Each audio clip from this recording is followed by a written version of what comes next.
Quando a gente fala de epidemiologia, a gente tem algumas possibilidades de dividir esse tema, e uma das muitas possibilidades é a gente avaliar a epidemiologia como ferramentas qualitativas e com ferramentas quantitativas. Esse tipo de configuração, né, que não é um padrão, ela é flexível, ela é herdada um pouco da questão da estatística, sabe? Então, como a epidemiologia ela tem um pilar muito forte de natureza estatística, que vem se tornando cada vez mais, eu diria que exigido por epidemiologistas, a gente teria então uma epidemiologia descritiva e uma epidemiologia analítica. Quando a gente fala de epidemiologia descritiva, que é um curso que a gente também tem no nosso departamento, né, a gente está preocupado em entender um momento que eu costumo chamar que é um momento anterior à epidemiologia analítica, dentro de uma linha de raciocínio lógico, técnica, científica. Ou seja, antes que eu queira fazer uma análise, eu preciso tentar entender se o problema que eu estou querendo estudar, ele está presente na população. E se a presença desse problema, ele inspira ou exige de alguma forma intervenções.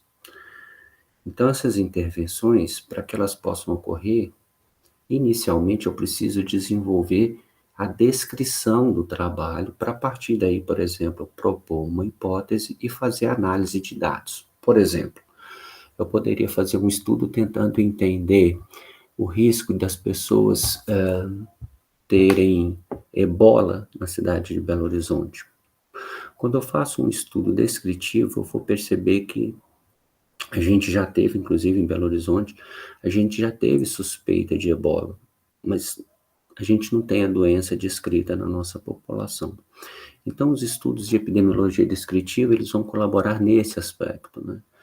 A gente perceber o problema e, a partir daí, tentar encontrar uma solução. Por outro lado, se a gente não tem ebola, a gente tem outras febres hemorrágicas, né? Não sei se vocês sabem, mas o Brasil é um país que ele tem uma endemicidade para algumas febres hemorrágicas. Talvez a mais fácil da gente lembrar seria da dengue, né? Que ela tem uma manifestação como febre hemorrágica. E quem trabalha com dengue sabe que todo o processo de prevenção e controle se dá a partir de um estudo descritivo dos fatores de risco e dos diagnósticos positivos na nossa população. Para o epidemiologista, eu costumo dizer que a epidemiologia descritiva ela é muito angustiante, porque a partir de dados descritivos, ainda que eu não saiba, por exemplo, qual que é o agente etiológico, eu consigo identificar uma reação de um cenário de anormalidade na população com alguma antecedência. E por quê que o epidemiologista ele tem, se ao mesmo tempo isso pode ser uma virtude, isso pode ser um ponto de angústia, né? Bom, uma virtude porque a partir daí eu posso desenvolver medidas de combate, prevenção e controle e minimizar ou mitigar o risco daquele evento acontecer. Mas também é muito angustiante, porque nem sempre essas ferramentas estão à disposição do epidemiologista. Dentro de uma cadeia de compreensão, a gente tem, por exemplo, gestores de saúde animal, né, ou de saúde humana, quer dizer, que vão determinar se eu posso ou não fazer uso de uma dada ferramenta de prevenção e controle. Então, a gente pensar em Covid, o epidemiologista ele já sabe com alguma antecedência que o vírus ia chegar, já sabia que o vírus ia chegar no Brasil. E uma das medidas de controle, a partir de um dado momento, era a presença da vacina na população. Não só por causa do Covid, como isso é eficaz para outros coronavírus, né? Mas às vezes é muito angustiante você ver uma certa morosidade no processo, porque você percebe que isso pode custar muito caro para a população, e o epidemiologista um pouco sofre com isso. A gente tem que aprender a se abstrair às vezes das coisas, porque senão você vai para casa e continua num processo de sofrimento, de angústia, né, muito grande. Eu passei 2 textos para vocês, né, que falavam um pouco de ferramentas analíticas e um texto que fala sobre banco de dados, mas ainda falando da questão da epidemiologia descritiva e sua relação com a epidemiologia analítica, eu queria que vocês refletissem uma constante, né, nos livros e artigos. O epidemiologista tenta responder 3 perguntas, né? Quem, quando e onde. Quem, quando e onde. A gente ouve muito isso, mas nem sempre a gente, nos cursos que a gente faz, enfim, e às vezes não é o momento mesmo, a gente não fica refletindo muito o porquê, né, dessas 3 perguntas. Por exemplo, o epidemiologista não quer saber necessariamente o que está causando a doença. É interessante, ele não tem o que causa. Ele quer saber quem está sendo acometido, onde isso está acontecendo, em que momento de uma linha histórica isso está acontecendo. Mas ele não tem uma 4ª pergunta do tipo, qual agente etiológico? Então, não tem. Por quê? Porque quando a gente trabalha com a presença desses eventos em populações humanas ou populações animais, essas 3 perguntas é o mínimo que ele precisa fazer para elaborar qualquer hipótese e, principalmente, qualquer proposta de prevenção, controle ou erradicação. O que eu quero dizer com isso? Eu não preciso saber qual bactéria está causando uma gastroenterite no Hospital Risoleta Neves. Eu não preciso saber qual que é a bactéria, mas eu preciso saber quem são as pessoas, qual andar ou qual setor do hospital isso está acontecendo e qual período de tempo isso aconteceu. Com essas 3 perguntas eu consigo evitar que isso aconteça novamente. Vocês entenderam? Então, quando a gente fala de quem, quando e onde, tem um porquê disso. Não são 3 escolhas aleatórias. E como eu estou falando com vocês, pelo menos nesse primeiro momento, não é uma necessidade do epidemiologista saber o agente etiológico. Bom, por quê? Primeiro é importante a gente pensar o seguinte: quando a gente trabalha com grupos populacionais, a gente tem que treinar o nosso raciocínio para uma forma muito diferente do que quando a gente trabalha, por exemplo, na clínica ou na cirurgia, ou mesmo na patologia clínica, que você trabalha com o indivíduo e você busca a relação da saúde desse indivíduo, você busca fazer intervenções para esse indivíduo ter uma recuperação. Quando você trabalha com o raciocínio populacional, isso muda um pouco, né? Por quê? Porque se eu tiver numa situação boa, e espera-se que esteja, há uma expectativa de que um percentual muito pequeno da população esteja cometido pela doença. Olha que doido. Apesar de falar indicadores de saúde, a gente trabalha com doentes na população.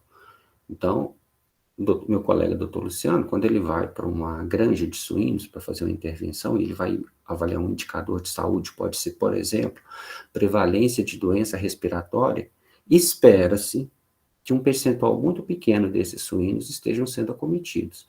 Se você tem um percentual muito alto, isso é um problema danado, né? Alguma coisa muito grave está acontecendo. E precisa-se, muitas vezes, entrar no que a gente chama de emergência sanitária, né? Quando a gente tem esse tipo de cenário acontecendo, vamos pensar no Covid, por exemplo. O Covid, ele mudou de alguma forma a história da humanidade agora a partir do início do século XXI, né? E é uma doença que tem uma prevalência grande.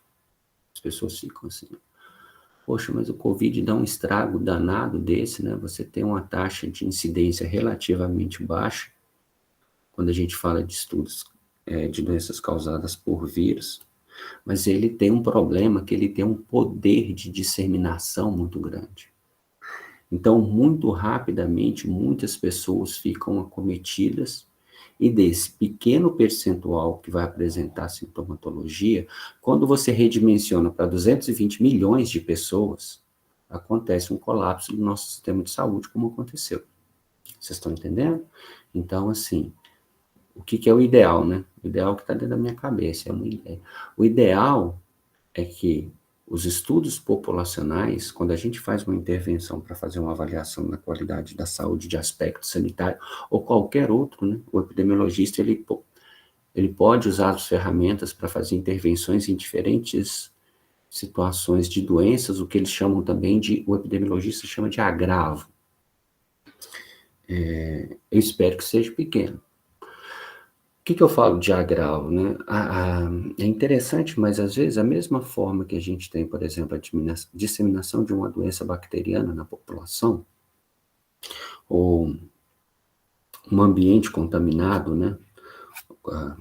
Uma fonte de água, um terreno, às vezes a manifestação dos doentes naquela população é parecido com agravos como acidente de moto, violência doméstica, entendeu? Feminicídio. Ou seja, eu posso pegar as mesmas ferramentas que eu pego para estudar esporotricose e identificar que existe um cluster na cidade de Belo Horizonte onde a probabilidade de acidente de moto é maior. Eu consigo perceber onde isso acontece, se existe algum momento do tempo que isso acontece, por exemplo, qual o dia da semana ou qual o horário do dia esse tipo de coisa acontece.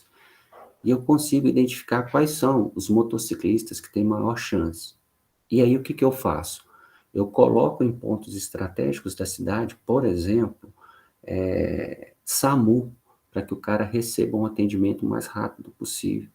Eu faço blitz, eu coloco ferramentas como semáforos ou redutores de velocidade para eu conseguir minimizar a chance desses acidentes acontecerem. Então, quem, quando e onde são 3 perguntas que buscam compreender a presença da doença e que me possibilitem fazer intervenções. Pois não, Gisele? Seu áudio. Obrigada. Esse exemplo que você acabou de dar aí a respeito do semáforo, das blitz, que seriam as medidas de controle. Uhum. A gente está tratando aí da população geral, a gente encararia isso aí, assim, como um estudo ecológico, populacional, ou seria um estudo de outro tipo, para avaliar o quê? Se essas medidas de controle têm efetivo impacto. São duas coisas. Primeiro, a gente faz um estudo descritivo para identificar quais são os motoqueiros e aonde eles estão sofrendo os acidentes, para propor medidas de controle. Num segundo momento, eu posso continuar o trabalho e ver se essas medidas estão sendo eficazes e se as taxas de acidente, de letalidade ou custo diário por tratamento está diminuindo para essa população de interesse que são os motociclistas da cidade de Belo Horizonte. Entendeu? Então, a gente tem condição assim, de medir e demonstrar a significância dessas medidas. Sim. Um dos textos, eu não sei se vocês tiveram oportunidade, um dos textos ele vai falar disso. Como que a epidemiologia ela é uma ciência que eu posso estudar e avaliar, por exemplo, até que ponto eu posso propor medidas de intervenção, identificar fatores de risco e ter nessas relações uma situação ou um cenário que me permita chegar a uma conclusão de nexo causal, por exemplo. Pode falar, Gisele. Depois o Luciano pode falar. Como é que eu abaixo a mão aqui? Aperta na mesma mãozinha que ela abaixa. Ah, tá. Ok, Luciano? Okay. Vamos lá, então. Seria mais ou menos o que, nessas 3 perguntas, completando com a terceira. O que seria o ponto de partida, né? Quem, quando e onde seria o diagnóstico de situação para a gente apresentar essas soluções, né? Isso. Não, o que, né? Você fala, qual solução, você diz esse o quê? Não, o que? No caso, o acidente de moto. É o ponto de partida. A causa. A causa. A causa. O ponto de partida é a causa. A ponto de... Quem, quando e onde... O epidemiologista chama de desfecho. Isso. O desfecho. O ponto de partida. É o ponto de partida. Alguma coisa instiga meu interesse. Muitas vezes, também na saúde pública, né? Esse interesse pode ser de natureza econômica, né, gente? Está gastando muito dinheiro, por exemplo, com cirurgia de próstata na cidade de Belo Horizonte. Isso levanta um alerta, e aí a população-alvo, né, homens que tenham determinadas características que podem estar associadas a patologias prostáticas, vão ser um público-alvo, por exemplo, de uma campanha de conscientização da importância. Eu pego o grupo de médicos da área da urologia e da geriatria e faço programas de sensibilização desses profissionais para eles ficarem mais atentos aos diagnósticos. Então, nem sempre esses alertas abrem por pura curiosidade, né? É muito comum esse tipo de coisa se iniciar a partir de uma planilha de recursos financeiros em que alguém fala assim, nossa, nós estamos gastando muito, assim, em média. Isso são dados de 1 ou 2 anos atrás.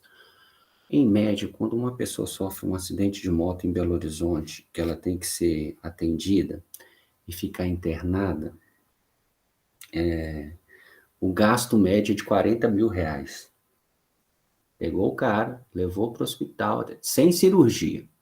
Ficar lá, fazer exame, né? Neurologista, deslocamento, médico, dá uns R$40 mil. Quando isso tem algum problema que precisa de intervenção cirúrgica, esse valor dobra. Então, aí começam as pessoas a querer saber, olha, onde que está acontecendo esses acidentes, vamos tentar fazer alguma coisa para a gente diminuir o custo com essa galera e redirecionar. Qual que é o grande desespero do epidemiologista? As ações preventivas nem sempre são ações preconizadas nas políticas públicas. Então, voltando agora para os textos, né? O primeiro texto, ele fala de epidemiologia e quais são as ferramentas. Vocês vão ter lá um grande resumão de algumas ferramentas que podem ser utilizadas como medidas de descrição ou medidas que possam criar elos de percepção de casualidade. Acontece que nem sempre essas medidas elas podem ser realizadas pelos mais diferentes motivos, por exemplo, ético.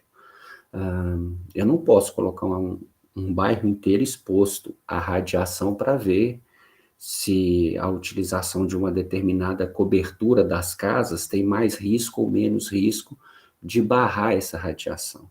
Então, muitas vezes, os epidemiologistas eles podem trabalhar, por exemplo, com resultados de catástrofes ambientais. Por exemplo, catástrofe ambiental de Mariana, né? Dia 5 agora, está fazendo 5 dias. Dia 5 agora fez aniversário, parece que são 8 anos já que a catástrofe de Mariana aconteceu. Aquela situação lá de Bento Rodrigues mudou a vida de muitas pessoas. E existe um grupo de profissionais da saúde que acompanha essas pessoas para tentar entender, por exemplo, se é mais provável, se a probabilidade, por exemplo, de apresentar problemas como insônia, ansiedade, depressão, alcoolismo, consumo de drogas ilícitas, se esse tipo de circunstância é mais comum de acontecer naquela população. E em função de uma tragédia que acometeu todo um grupo, né, populacional. Eu não posso fazer isso, né? Não posso chegar a soltar uma bomba para ver o que aconteceu. Então, os epidemiologistas, diante desses cenários,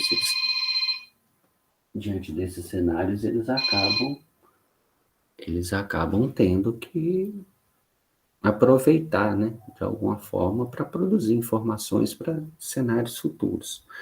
Alguns de vocês não vão saber, né, mas tem o caso do SED 137 em Goiânia, que foi a exposição acidental a material radioativo, e até hoje as pessoas são acompanhadas para avaliar, por exemplo, se não é mais provável o surgimento de pessoas com neoplasias do sistema sanguíneo, por exemplo. Então, você tem isso. E você tem algumas intervenções em que o epidemiologista ele pode ser mais proativo. por exemplo, comparar a vacina A com a vacina B, comparar o medicamento A com o medicamento B, comparar, por exemplo, se eu colocar uma sonda nasogástrica numa pessoa que fez cirurgia bariátrica, diminui o tempo de internação quando comparado a um outro grupo que não vai receber a sonda nasogástrica. E por aí você faz essas intervenções. Mas o que eu gostaria de passar para vocês desse recado? Vocês vão ver lá no texto que eu deixei para vocês que eles criaram até uma pirâmide para demonstrar de alguma forma o quão mais poderoso é o tipo de ferramenta analítica em relação à capacidade que ela tem de fazer suas inferências. Por exemplo, um estudo de prevalência teria pouco poder para dizer as causas da doença na população. Por outro lado, se eu faço um estudo, por exemplo, de corte, eu posso conseguir ter mais chance de acertar os determinantes dessa mesma doença na população. E aí as pessoas fazem uma interpretação muito errada. Elas falam assim, então cortes são estudos mais importantes do que estudos de prevalência. Não existe essa classificação. O que eu preciso primeiro é saber qual é o objetivo do meu trabalho para escolher a melhor ferramenta possível. Se eu quero, por exemplo, fazer uma descrição de prevalência ou de incidência, um estudo de prevalência, um estudo seccional, vai resolver o meu problema.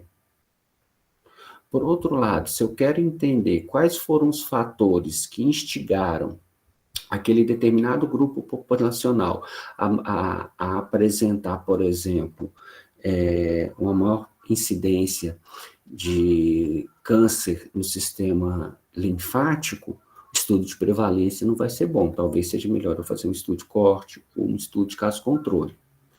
Para cada uma dessas ferramentas, vocês vão ver, ou devem ter lido lá no texto, que, portanto, eu tenho pontos positivos e pontos negativos.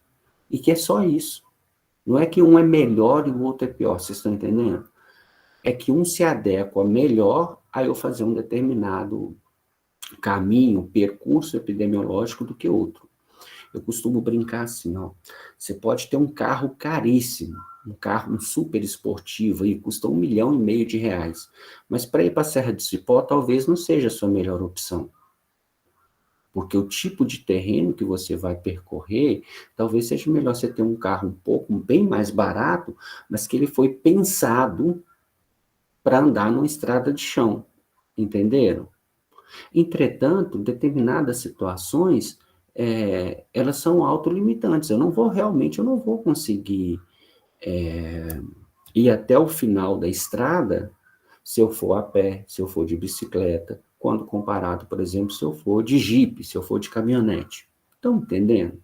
Então, assim, fiquem bastante atentos para isso. As diferentes ferramentas de estudos analíticos, elas nada mais são do que possibilidades que nós temos de fazer as nossas intervenções a partir de um estudo para a população do nosso interesse.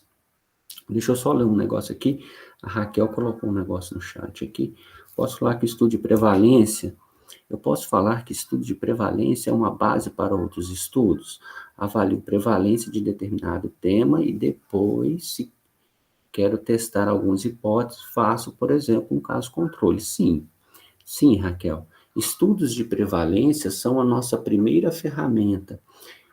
Eles dão para a gente uma coisa muito bacana, a possibilidade de criarmos hipóteses a respeito do estudo. Então, se existe uma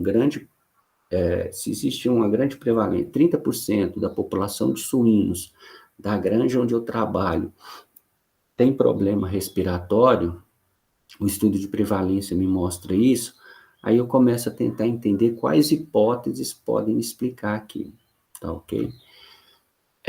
O que acontece? Hoje, com essas novas tecnologias, eu tento agrupar os chamados estudos mistos, tá? Então, vamos pensar assim, eu vou aplicar um estudo de prevalência, eu vou coletar sangue dos animais, é muito comum, por exemplo, eu aplicar um questionário para saber características da granja, para saber características dos animais, para saber características do produtor, e depois eu tento correlacionar as diferentes respostas com os resultados que eu estou tendo. Então, eu posso, a partir daí, criar uma hipótese e falar assim, olha, granjas que têm assistência técnica de profissionais da zootecnia ou da medicina veterinária, médicos, zootecnistas ou técnicos agrícolas, eles têm uma prevalência em seus rebanhos estatisticamente mais baixa do que aqueles que não têm. Pessoas que produzem suínos com outras espécies de forma complementar à economia da propriedade tendem a ter prevalências mais altas em seus rebanhos quando comparado àqueles que... E aí eu começo, a partir daí, tentar montar uma hipótese e dar continuidade ao trabalho. Tá ok? E isso serve para qualquer outra coisa. Então, a primeira coisa é a gente fazer ferramenta descritiva, desenvolver a partir dos resultados as nossas hipóteses e, no segundo momento, buscar as ferramentas analíticas. Acontece que, em alguns temas, essa descrição já está bem feita. Então, eu já parto para as ferramentas analíticas.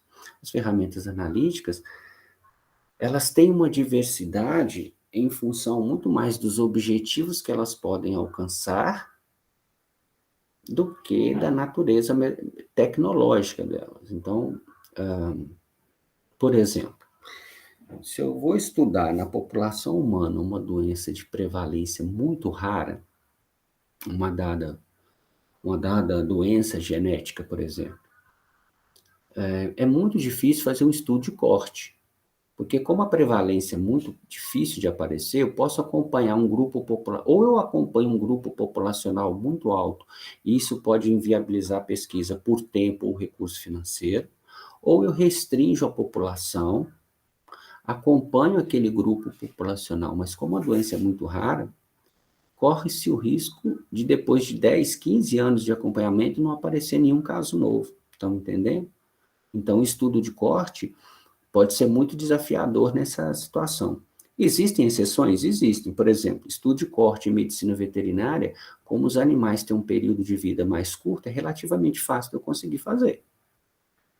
O que eu quero dizer é, a chance de aparecer novos casos no estudo de corte para leishmaniose visceral canina é muito maior do que leishmania visceral em humanos, porque eu preciso de muito mais tempo para começar a perceber casos novos. Quais são as exceções? É uma doença de natureza hereditária, mas existe um determinado município lá no interior do Paraná que a frequência é muito alta, há uma endogamia entre os moradores, aí eu vou trabalhar naquela população, entenderam? Então, eu estou forçando a manifestação do gene na população, então eu consigo, mas mesmo assim é difícil. Num cenário trivial, né, o que eu faria? Eu posso, por exemplo, pegar essas pessoas que têm uma prevalência muito baixa, que é difícil de encontrá-las na população, e estudar o passado delas, para tentar encontrar. Então, ao invés de fazer um estudo de corte, eu vou fazer um estudo de caso-controle, e a partir daí tentar entender melhor o que aconteceu no passado dessa pessoa, para que essa doença se manifestasse. Então, a epidemiologia, ela tem diferentes caminhos, né? Ao longo de uma linha de tempo, eu posso parar agora e ver o que está acontecendo, ou seja, eu vou lá na tribo dos Machacalis, no norte de Minas, e coleto o sangue dos índios para ver qual que é a relação sorológica para doença de Chagas ou leishmaniose nessa população dos Machacalis, e volto para o laboratório. Eu posso ir lá para a tribo dos Machacalis e estudar os últimos 2, 3, 4, 5, 10 anos para tentar entender o que aconteceu na mudança da estrutura social para aumentar tanto o número de casos de alcoólatras lá na tribo. E aí eu descubro, sei lá, que eles perderam uma reserva deles, foram para a cidade e não arrumaram emprego. E eu posso ir para a tribo dos Machacalis e acompanhar eles ao longo de 1, 2, 3 anos de estudo para tentar entender como que é a taxa de incidência de doença sexualmente transmissível naquela população. Entenderam? Então, eu posso avaliar o passado, eu posso avaliar o presente, eu posso acompanhar de hoje em relação ao futuro para ver como que eles se manifestam. Tudo isso é possível de ser executado. Mas eu preciso que vocês fiquem atentos que para cada uma dessas existe uma ferramenta que é a mais adequada. Não? Do contrário, a gente corre o risco de ficar um tempão trabalhando e não conseguir chegar aos objetivos do nosso trabalho, não por falta de vontade ou por falta de interesse, mas porque começa a surgir o que o pesquisador chama de viés. Eu começo a ter dificuldade de criar essas relações casuais. Eu não sei se aquilo aconteceu por conta de uma exposição ao risco ou se existe alguma outra característica que está gerando o chamado fator de confundimento. Vou dar um exemplo bem simples para vocês, tá? Eu pego 2 dietas e ofereço para ninhadas de cãezinhos da raça Rottweiler, tá bom? Eles consomem lá, tá? Depois de um dado tempo, eu vou ver o ganho de peso. E descubro que a ração A, ela tem um ganho de peso melhor do que a ração B. Só que quando eu vou olhar, o grupo A só tinha filhotinhos machos. O grupo B tinha machos e fêmeas. Agora eu não sei se o que causou o ganho de peso a mais foi a ração ser mais proteica, melhor, ou se foi o gênero, porque eu sei que machos têm mais massa muscular, densidade óssea diferente, e aí eu não consigo chegar a uma conclusão. A mesma coisa pode acontecer se eu vou, por exemplo, propor uma intervenção, José, igual a gente estava falando, né? Eu vou propor uma determinada intervenção na população e, a partir daquela intervenção, eu vou avaliar taxas de prevalência e incidência, por exemplo, e aí eu vou tentar relacionar a minha intervenção à diminuição de casos na população. Essa intervenção pode ser a utilização de uma vacina, pode ser colocar tela, né? Belo Horizonte está participando de um projeto que eles telam, né, a casa das pessoas, em especial atenção às gestantes, para ver se algumas doenças de transmissão vetorial, como dengue, chikungunya e zika, podem interferir de forma negativa nessas gestantes, sabe? Então, eles estão usando essa ferramenta para ver se isso diminui problemas, né, de saúde que pode acontecer com a gestante ou com os neonatos ou com os bebezinhos recém-nascidos. Então, quando eu falo medida de intervenção, não é só medida farmacológica, bioquímica ou de biotecnologia, não, tá? Pode falar, Gisele, por favor, fique à vontade. O áudio. Toda hora eu esqueço. Nesse caso, teria que selecionar grupos, né? Pessoas de indivíduos que sofreram a intervenção e outros que não sofreram. Isso. Por exemplo, gestantes que tiveram a casa telada e gestantes que não tiveram a casa telada.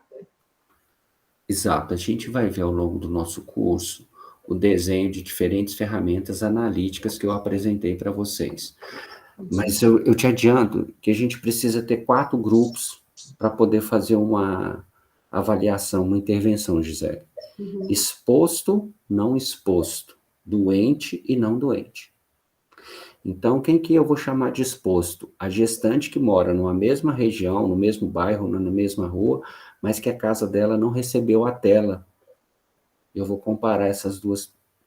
Aí eu tenho que ter também gestantes que tiveram alguma complicação e gestantes que não tiveram complicação. Atenção, eu estou falando de uma forma muito simplista. Felizmente, hoje, os comitês de ética não me permitem expor uma pessoa ao risco, por exemplo, de pegar chikungunya.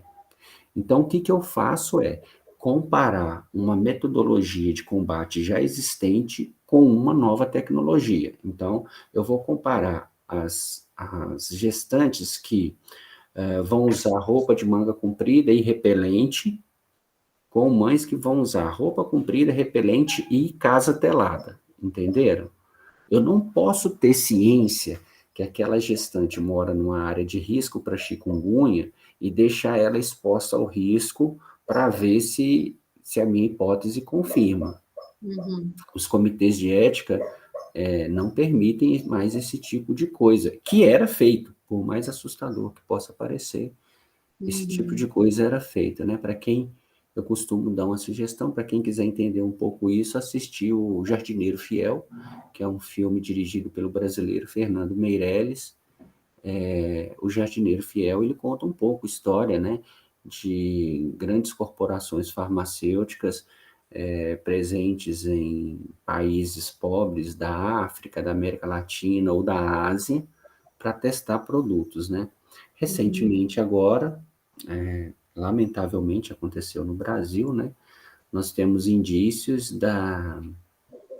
de empresas que testaram diferentes protocolos para tratamento de pessoas idosas, né, com Covid, e excluíam do seu sistema de avaliação resultados que não eram pertinentes à hipótese deles, né? E, nesse momento, as pessoas estão, inclusive, pagando judicialmente para isso, né? Ok? Outra coisa que eu queria chamar a atenção, aliás, eu nem perguntei, né, mas, enfim, que eu deixei lá outro texto para vocês lerem, é em relação a dados em epidemiologia. A gente poderia montar um curso de 10, 15 horas para falar de dados, enfim, mas eu queria chamar a atenção lá do material que eu coloquei para vocês, acho que tem um texto lá, algumas páginas, que eu queria chamar a atenção. Basicamente, a gente tem dados qualitativos e quantitativos, né? Quer dizer, o que é um dado qualitativo? Masculino, feminino, pode ser um valor que eu estratifico, né? Então, até um salário mínimo, entre um salário mínimo e 3, acima de 3, tá vendo que apesar de ser quantidade, eu estou estratificando, ele virou qualidade, apesar de eu estar contando quanto dinheiro o cara ganha, né? Cruzeiro, Atlético, América, né? Analfabeto, alfabetizado, vacinado, não vacinado, tá ok? E tem os quantitativos, né? Hemograma, índice de massa corporal.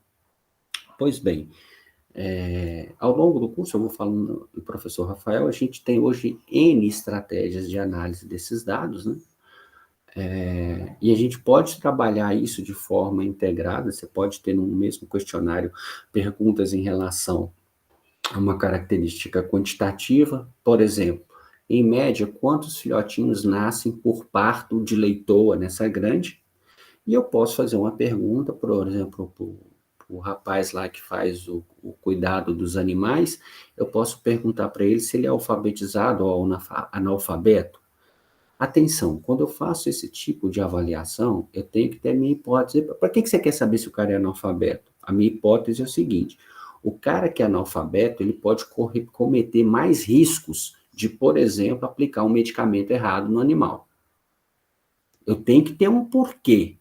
Eu não vou chegar lá e perguntar tudo que está na minha cabeça, entendeu? A gente formula, e isso é um erro relativamente comum. Eu vou lá uma vez só, vou perguntar tudo que der para perguntar. Não, você vai perguntar o que tem que perguntar, você não vai perguntar tudo que der para perguntar. Senão você começa lá na frente, na hora de analisar os dados, você se perde, né? Eu tinha pavor de pendrive, o cara chegava na minha sala com um pendrive na mão e falou assim, eu queria que você analisasse dados do meu trabalho. Sim, o que você quer que analise? Analisa tudo. Não. O cara que fala para analisar tudo é igual você...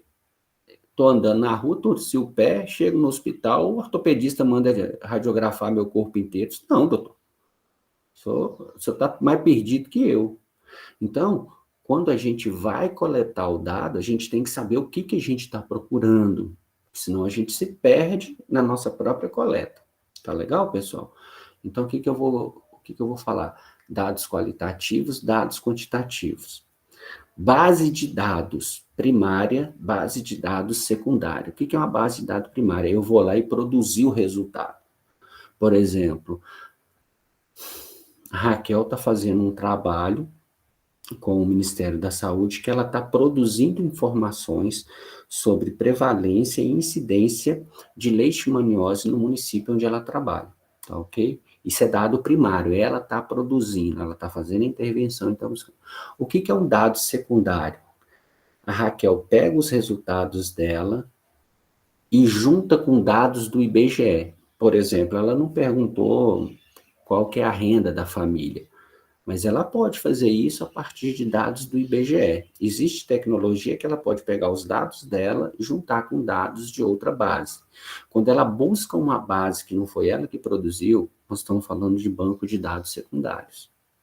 Tá ok? Todo mundo acompanhando? E quando eu falo dados, eu não falo informação. Atenção. O que são dados, né? Dados, de repente, assim, ó, a Gisele recebe de diferentes postos de saúde informações sobre a população de cães e gatos da regional dela.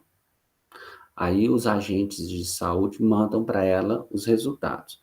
Isso pode ser papel, pode ser um aplicativo, pode ser, né? Hoje a gente tem muita opção, hein? A um custo bem baixo. Se a gente não pega isso e não transforma esses dados numa informação para a Gisele mandar de volta para a galera, isso não é nada. Então, a gente pega os dados, faz uns estudos descritivos, avalia o resultado dos dados. Essas avaliações podem ser descritivas, distribuição espacial, estudos de correlação. A gente tem muita coisa que a gente pode fazer.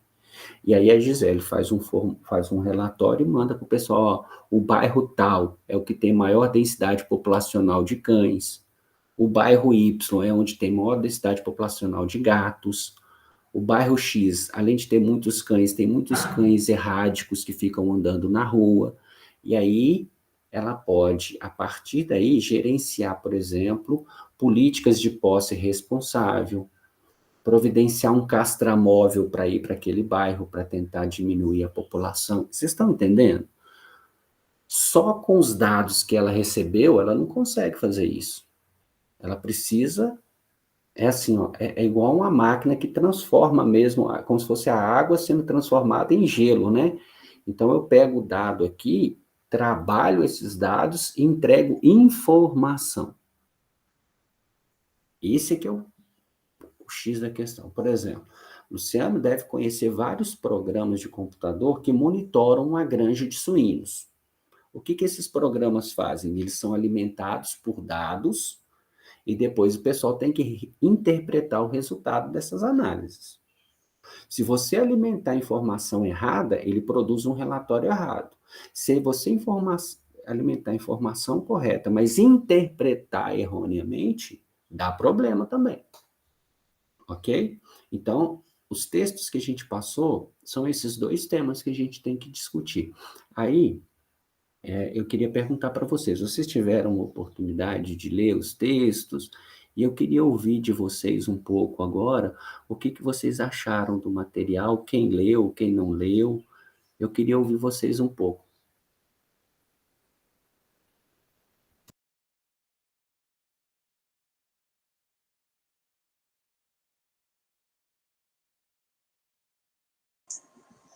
Eu li os estudos observacionais na área da medicina, baseado em evidência, uma breve revisão sobre relevância, taxonomia dos gênios. Eu achei o texto muito bacana, assim, bem didático, mas eu ainda tenho muitas dúvidas. Por exemplo, uma coisa que eu ainda tenho, ainda assim, estou lendo outros textos, inclusive, para poder apropriar melhor dos conceitos e diferenciações, assim, por exemplo, o estudo de corte retrospectivo me confunde um pouco com o estudo de caso-controle. Ainda não consegui, assim, fazer uma separação muito evidente deles.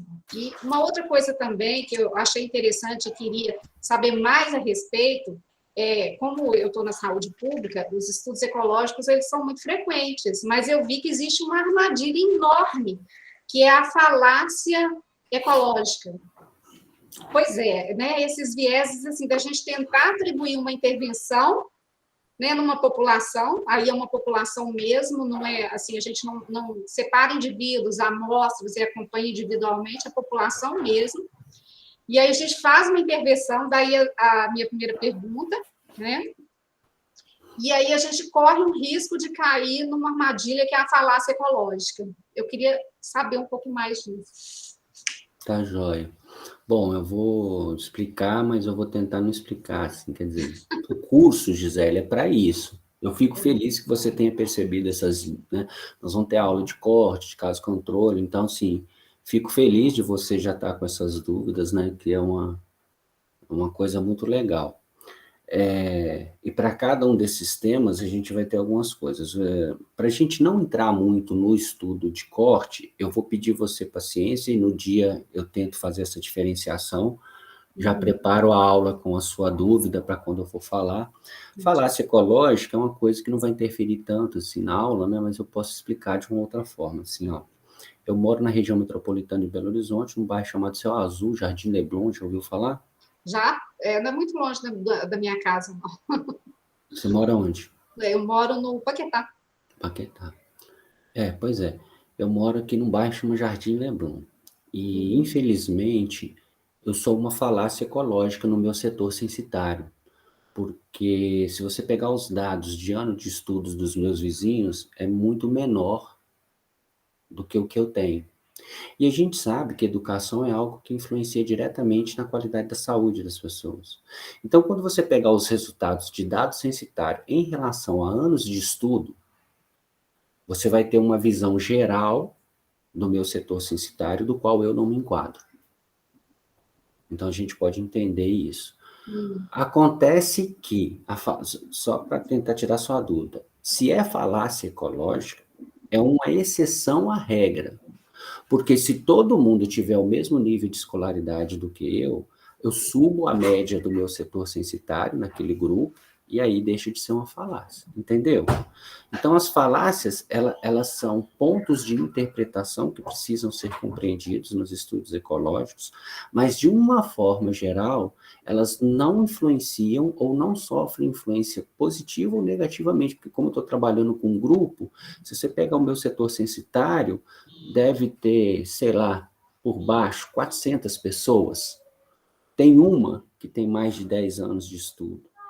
Então, se você propor uma medida para combater, por exemplo, a presença de roedores urbanos aqui no meu setor censitário, eu não vou modificar isso de forma negativa, entendeu? Então, é mais ou menos por aí. Mas nós vamos ter uma aula só sobre corte, uma aula só sobre estudo. Eu gosto muito porque eu faço muito estudo ecológico, então eu sou suspeito. Ai, que ótimo. A gente aqui também. Eu adoro. Eu comecei sem querer. Eu comecei porque eu não tinha dinheiro para fazer projeto. Comecei a fazer estudo ecológico. Falei assim, quando eu tiver um projeto aprovado, eu paro de fazer. Nunca tive projeto aprovado, porque eu gostei tanto que eu nem pedi, eu peço. Não? E acho o estudo ecológico, Gisele, uma ferramenta importante para me levar para longe da faculdade, entendeu? Eu consigo trabalhar com você. Eu consigo estudo mais de campo, né? Assim, eu tenho que ter uma criatividade, porque qual que é o problema do estudo ecológico? Muitas vezes os resultados não são produzidos para pesquisa, é para um programa, um sistema de normalmente produzido para gestão mesmo. Né? Gestão, eu tenho que me flexibilizar sobre esse ponto de vista, mas eu adoro, porque eu acabo conhecendo muita gente, e eu acabo trabalhando com pessoas que enfrentam desafios muito concretos. Não que na academia não tenha, não é isso. Mas, por exemplo, o seu colega, o meu orientado, o Renato, ele tem um problema que a gente se debruçou, que é o seguinte, olha, existe uma legislação sanitária para a venda de produto de origem animal. Eu quero saber se isso está melhorando ou piorando o alimento que está sendo entregue para o consumidor. Entendeu? É um negócio muito... O pessoal fala assim, pé no chão. Sim. Ô, Raquel, pode falar, por favor. Eu li também o material e acabou que também, igual eu estou fazendo a matéria de bioestatística, né? casa muito, né? Então eu... A ideia é essa, né? Sim. Aí eu já fui lendo e também fui pesquisando uns outros materiais na internet para poder entender, comparar conceito. Deixa eu ver se eu entendi. O coorte é igual você falou, você exemplificou do caso da chikungunya, exposto, não exposto. O caso controle seria, por exemplo, eu vou testar a eficácia de um remédio, aí um grupo eu dou o remédio, outro grupo eu dou o placebo? É isso? É mais ou menos? Isso. É tipo isso. Caso controle Eu tem fiquei a um ver... pouco meio na dúvida, assim, com exemplos. Eu pensei mais nesse lado, sabe? Caso controle tem a ver com o que causou aquilo. Ô, Laura, fique à vontade, viu? Sem problema. O que causa aquele problema? O que levou? Por exemplo, eu tenho 2 irmãos gêmeos, né? E um teve infarto e o outro não. Aí, quando eu vou ver o que causou o infarto, é um cara que fuma, tem uma vida estressante pra caramba, não pratica atividade física, tá? Entendi. É Come tipo só, esse come caso só a quando a gordura, gente come vê só a gordura da picanha. que é o E tem o melhor. irmão dele, que é professor de educação física, vai para a escola de bicicleta, é um cara mais zen, é um cara que tem uma alimentação mais equilibrada. É tipo quando a gente vê o caso gêmeos separados na maternidade, o que os fatores externos, por exemplo, influenciam? O pessoal adora esse tipo de cenário para estudar, né? Gêmeos, tem algumas coisas aí que são estudos clássicos, né, para tentar compreender causas, inclusive de cenários de doenças de saúde mental, Raquel. Aham, Por é que um verdade. passou por às vezes a pessoa passou por um determinado conjunto de traumas e problemas que o irmão não passou, enfim. Verdade. Eu fiquei com um pouco assim de dúvida para entender, assim, para visualizar o conceito da relação dos desenhos, do desenho Cada, misto. cada um desses desenhos a gente vai falar nas próximas semanas Então agora, tá, então. tá? Tá, joia. Eu peço Ui. paciência para não ficar dando o tal do spoiler, né? É. Senão vocês também vão... Também, se vocês for fazer um curso de epidemiologia analítica, ler um artigo científico que tem uma tabela explicando cada um deles, se vocês entenderem, eu desvalorizo o meu próprio passe, né? Porque Eu aí eu tenho que fui ter, lendo, eu tenho que pesquisando. tentar deixar um quezinho no ar, assim, que senão eu me lasco. É bom que dá para ir lendo e visualizando até assim, de acordo com o projeto que eu vou fazer. Exato, a É ideia bom. é essa, tá? Brenda, Lisli, Lucas, tudo bem? Vocês querem alguma pergunta? Dá uma curiosidade, a ideia é essa, Brenda, deixar algum quê de curiosidade para vocês. Por favor, assim, eu sei que você está aí, aquele lance lá do serviço, está aqui, está ali, pá. Você lê os textos, que bom. Tá, joia. Obrigado, Brenda, por se manifestar aí no chat, tá? Eu vou pedir para vocês, agora, num segundo momento, que não estava previsto na minha aula, né? Artigo interessante, mas também tem um ponto. Que bom.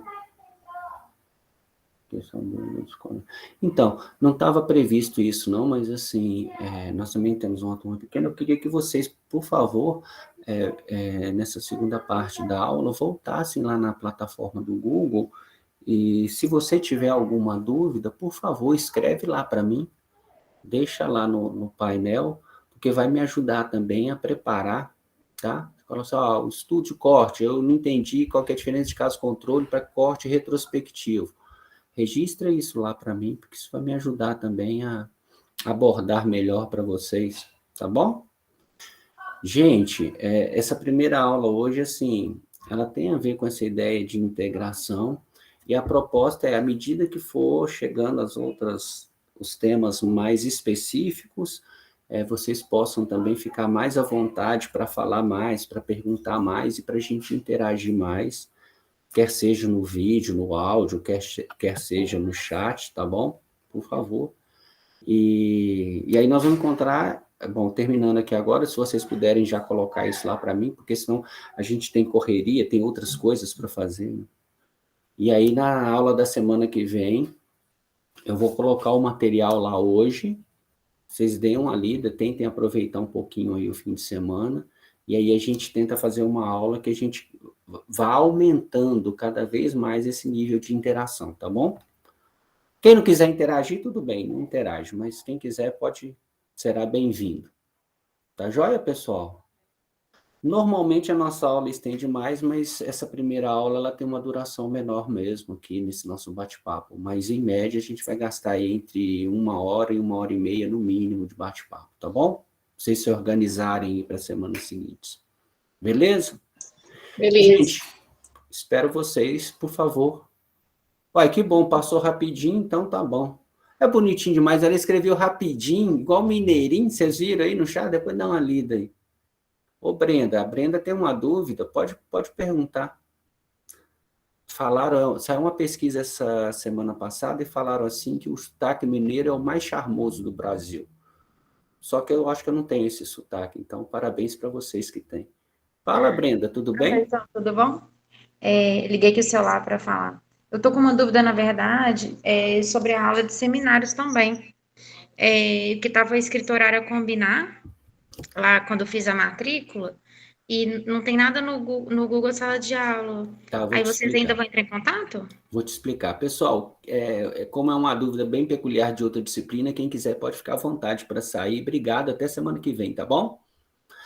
Brenda, deixa eu só terminar aqui a gravação. Tá bom.